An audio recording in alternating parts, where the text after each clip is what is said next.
I want to get to the big thing that Ryan Day said yesterday. Now, I listened to you last night talk about this, and you didn't seem.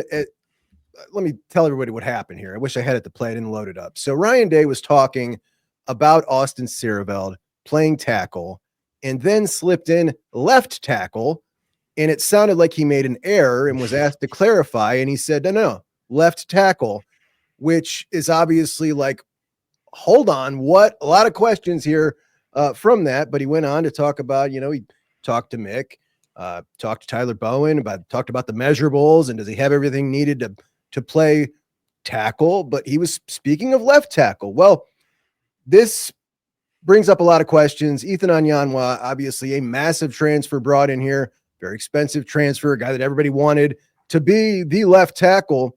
Austin Siereveld, we've seen his trajectory just go up and up and up. And when it was in the spring, he was taking that right tackle position. It looked like everybody's looking at this like, is this really what this is going to be? Certainly seems like so. Pretty impressive stuff. Wins the Iron Buckeye for the second time. Like, the guy, I think, deserves a captaincy at this point. But now he's talking about left tackle. And this just blew me out of the water, Tony. You didn't like, what are you thinking here? Well, the funny thing is, we had a regular on our board mention this before fall camp started, because he said, look for Austin Siereveld at left tackle and Ethan Onyanwa at right tackle. And so first 3 days we did. And it's like, no, it's Austin Siereveld at right tackle and Ethan Onyanwa at left tackle. And so, yeah, this came kind of out of the blue from Ryan Day. And yet, they've moved around. We've seen Austin Siereveld at left tackle last year in camp. He played everywhere, frankly, in camp. When they were injured, he'd be at left tackle for one snap and left guard the next, and just be moving around doing double work. But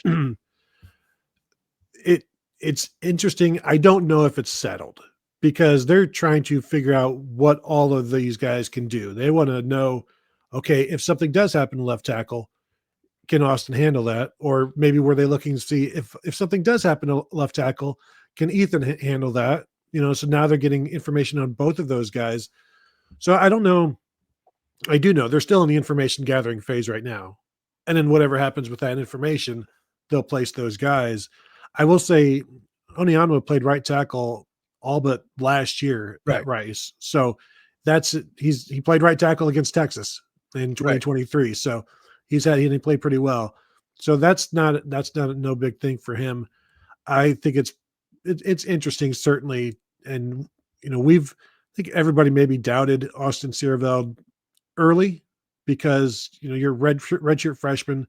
You're not supposed to be playing at this point, especially some of these, 3-star kids or whatever. And, Ohioans, where it's like, clearly we'll see you in year 4, buck up, young kid. And the way he turned it on last year during the illness, when the room was decimated, and he just took all of the snaps and got better. And then it's like, now he's a really good player. And at the end of the spring, Ryan Day said, I don't know who my starting 5 is. Austin's going to be in there. So we'll see. I don't think it's set left tackle, right tackle. I think it's too early, but would I be shocked now if he's at left tackle? No, because he's practicing there.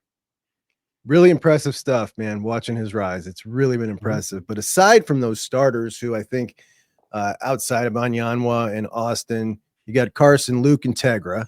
I think that's what we kind of all expect right now. If it didn't end up that way, it'd be pretty surprising.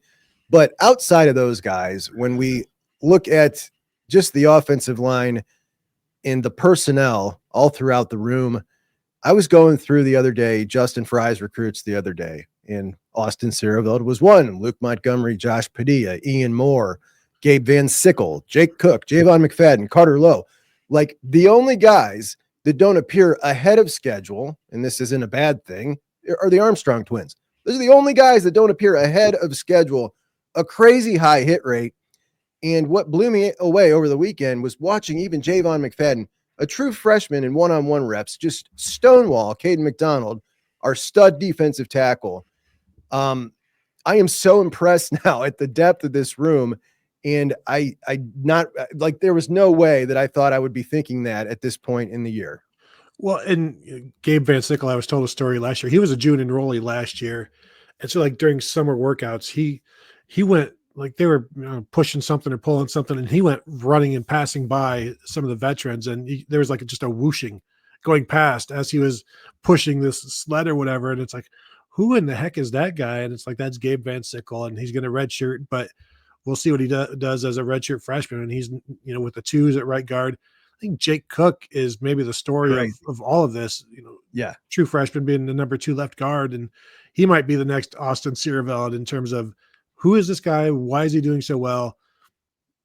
Pat Elfline type of thing. You give a guy an opportunity, and then they make the most of it, and then they never give it back. And I think I mentioned this with Tom Orr on one of our shows that just recently, this is the earliest and best and most solidified top 10 offensive line that I can remember at Ohio State, because I think the top 10, and then it's just a matter of, can somebody push in front of them or get in there? Because Ian Moore at left tackle, Phillip Daniels at right tackle, Jake Cook, Gabe Van Sickle, and then Josh Padilla at center. Like that's your 10 right there.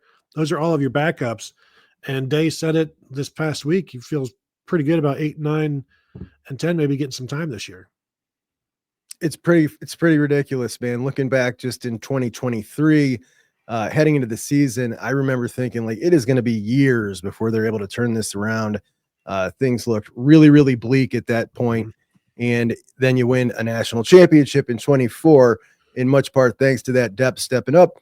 And you enter into 2025 looking like you just said, one of the best you've seen in a long, long time, which is just really cool. Now looking at this class of 2026, heading into it, I was thinking, all right, listen, you want 6 offensive linemen in this class, but if you get 5, that'd be okay. Well, sitting at 4, and now that we've seen Jake Cook and Carter Lowe and Javon McFadden, looks like they're all going to hit. I'm not nearly as concerned with bringing in 5 or 6 at this point.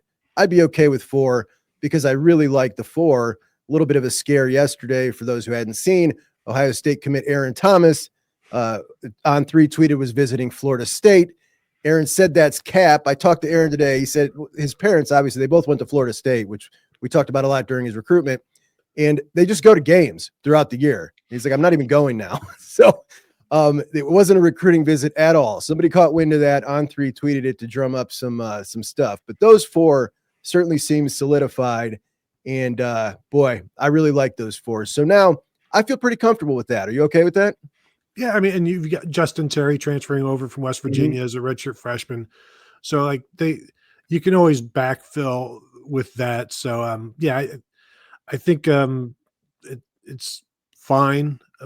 We'll see what the development is, and I love the way they do their coaching, the offensive line coaching staff with 3 legit offensive line coaches that can really spend some time with the guys, and that's only going to help the development.